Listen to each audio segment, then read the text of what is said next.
Everybody talks about how AI is making things worse for artists around the world. They ask questions like, what are we going to do now that we have AI? It's taking our jobs. We can't be creative. Where's the humanity in all of this? And what's going to happen to the artists today? Today, I want to share with you one way that I think school is using AI to help artists, creatives, and dancers just like you and me. Welcome back to School Dance News. I'm Lauren Messina, and we're going to jump right into the latest news on school and how this is going to help us as dancers. One of the things that school is rolling out very soon, they're talking about early this month, it's February 2nd, they're rolling out new moderator tools. Now, I lead a community called School Dance and was just planning a moderator training on February 10th. If you're not a part of the community, you can come and join us for free. And now I'm wondering if I even need to have this moderator training at all. I know we will, but school is rolling out a ton of new moderator tools called AutoMod that's going to help community builders facilitate really beautiful spaces that people can feel safe in, that they can build trust in, and that they can collaborate in freely. One of those tools is called AutoMod. So we'll talk about that a little bit more, but I want to start out by telling you, school talked recently about adding this spam risk assessment tool that helps people coming into the space. It helps community builders know whether or not they should accept a member into the community.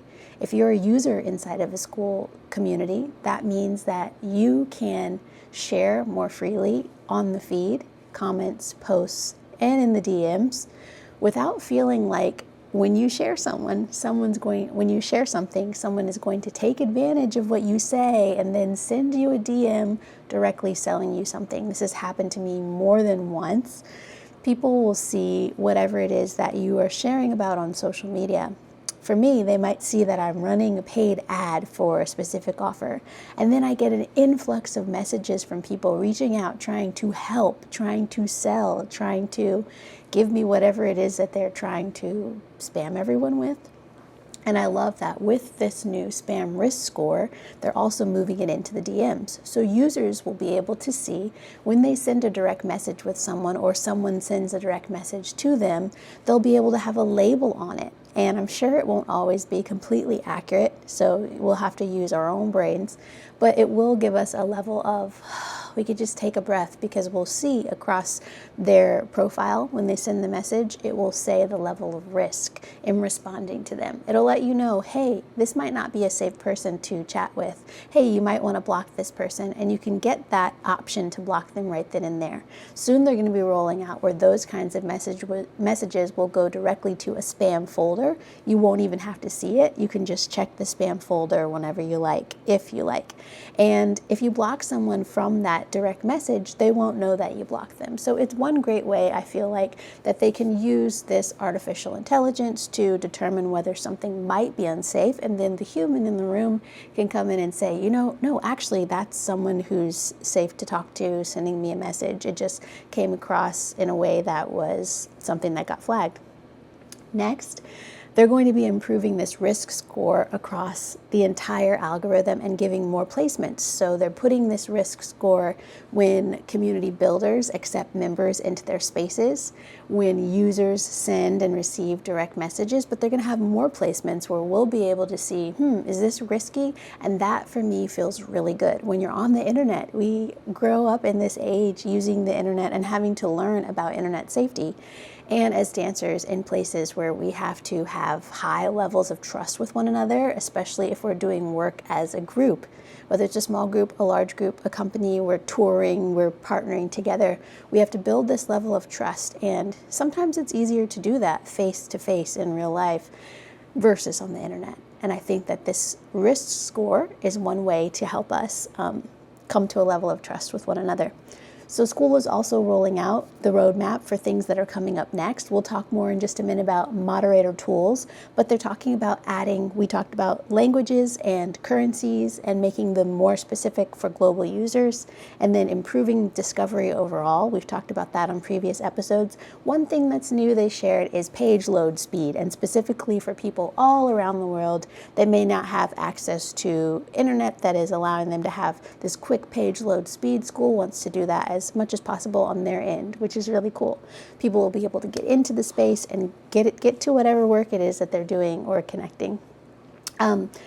Improving notifications and filter options for those notifications. I think that's going to be really cool. If you're a user in the space, you're going to be able to filter these notifications, and you can see a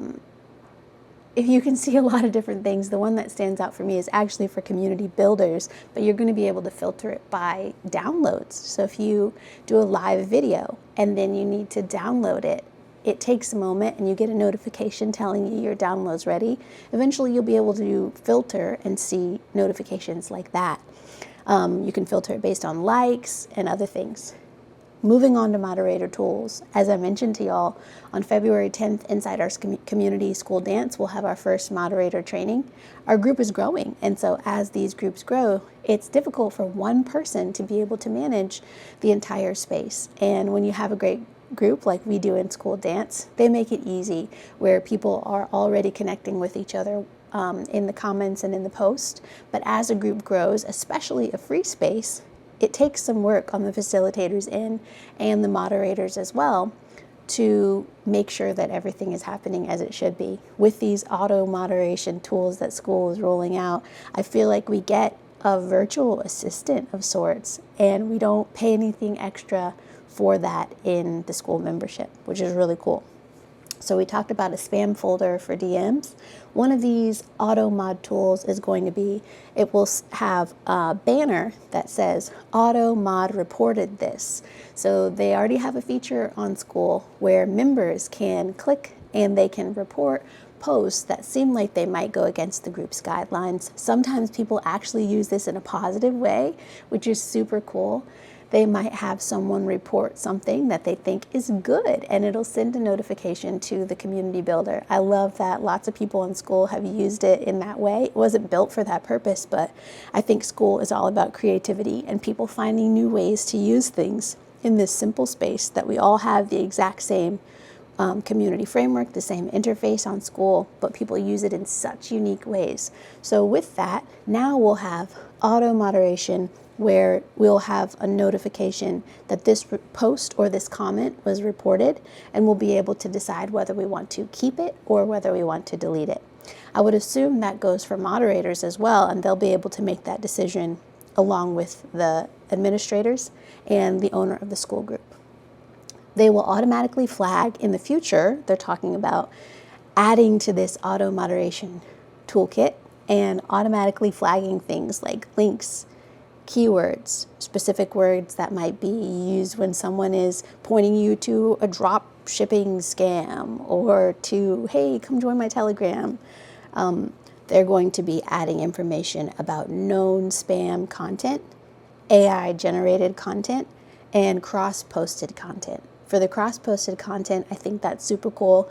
I've personally come across posts where I'm in multiple communities and I get notified if I follow someone in any community that they're in. When they make a post, I get notified of it. And I've sometimes been notified, I read the post, and it's the same thing that they posted in 3 other communities. It's not specific to the space they're sharing it in. They just want to share it everywhere and get engagement all at once. And they're going to let us know, hey, this is cross-posted content. Maybe that's not necessarily bad.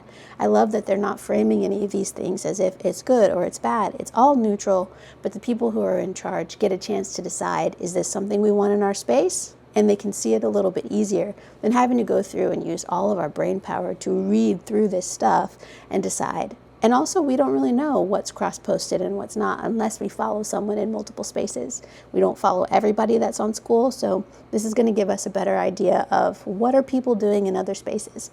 I think it's still not very invasive. And